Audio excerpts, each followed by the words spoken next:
நெல்லையப்பர் கோவிலில் அப்பர் பெருமான் தெப்பத் திருவிழா நடைபெற்றது. முன்னொரு காலத்தில் சைவ மதத்திற்கும் சமண மதத்திற்கும் இடையே கருத்து வேறுபாடு ஏற்பட்டது. இதனால் சமண மதத்தினர்கள் சைவ சமய குரவர்களில் ஒருவரான அப்பர் பெருமானின் ஆழ்ந்த பக்தியை பரிசோதிக்கும் பொருட்டு அவரை கல்லில் கட்டி கடலில் போட்டனர்.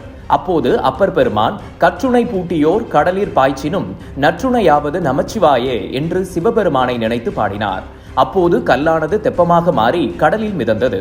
இத்தெப்ப உற்சவம் மூலம் அப்பர் பெருமான் தனது பக்தியால் சிவன் அருளின் சிறப்பை உலகிற்கு உணர்த்தி இறைவனின் திருக்காட்சி பெற்றார் என்று கூறப்படுகிறது. அப்பர் பெருமான் வாழ்வில் நடந்த வரலாற்றுக்கு ஏற்ப பாடல் பெற்ற சைவ சமய தலமான நெல்லையப்பர் கோவிலில் ஆண்டுதோறும் அப்பர் பெருமான் தெப்ப திருவிழா நடைபெற்று வருகிறது. இந்த ஆண்டு அப்பர் பெருமான் தெப்ப திருவிழா நேற்று இரவு நடைபெற்றது. அம்பாள் சன்னதி அருகில் அமைந்துள்ள பொற்றாமரை குளத்தில் அலங்கரிக்கப்பட்ட தெப்பத்தில் அப்பர் பெருமான் பவனி வந்தார். அதனைத் தொடர்ந்து வரலாற்று தத்துவத்தில் உள்ள வாறு தெப்பக்குள மண்டபத்தில் சுவாமி கைலாச பர்வத வாகனத்திலும் அம்பாள் தங்கக்கிளி வாகனத்திலும் எழுந்தருளி அப்பர் பெருமானுக்கு காட்சி கொடுத்தனர். விழாவில் ஏராளமான பக்தர்கள் கலந்து கொண்டு தரிசித்தனர்.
नमो भक्तिनिगेभ्यो देवानाहं हृदयेभ्यो नमो भक्षीनगेभ्यो नमो विच्छिन्वद्गेभ्यो नमः आनिर्हदेभ्यो नमः आमीवद्गेभ्यः अस्मिन् महत्यन्नमे अन्तरिक्षे भवामि குருபியோ நம ஹோம். தென்னாடுடைய சிவனை போற்றி, எந்நாட்டவருக்கு இறைவா போற்றி, காந்திபதி உடனுரை நெல்லையப்பர் திருவடிகள் போற்றி. திருநெல்வேலி மாநகரத்திலே இருந்து அருள்பாலித்தொடர் காந்திபதி உடனுரை நெல்லையப்பர் ஆலயத்திலே 12 மாதமும் 12 திருவிழா உற்சவமானது நடைபெற்றுக் கொண்டிருக்கிறது.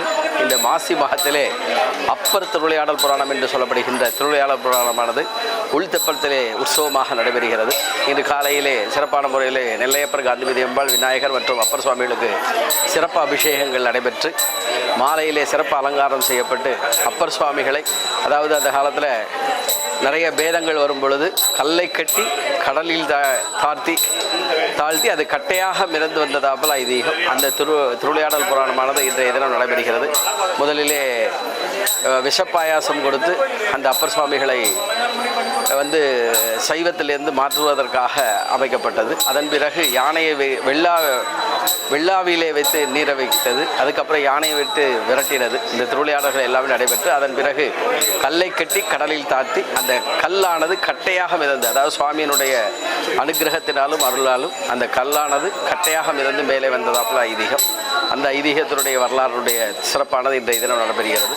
அப்பர் சுவாமிகளுடைய அதுக்கப்புறம் சுவாமி கைலாய பருவத்தில் தங்கக்கிளி வாகனத்திலையும் சுவாமி அம்பாள் காட்சி கொடுத்து சுவாமியை ஐக்கியம் செய்வதாக வரலாறு. அனைவருக்கும் எல்லா நலங்களும் எல்லா வளங்களும் கிடைக்கும் பொருட்டு காந்திபதி உடனுரை நெல்லையப்பர் திருவடிகளை பிரார்த்தனை செய்து கொள்கிறோம். பரதாசாரியர் மூர்த்தி சிவாச்சாரியார் அறியும்.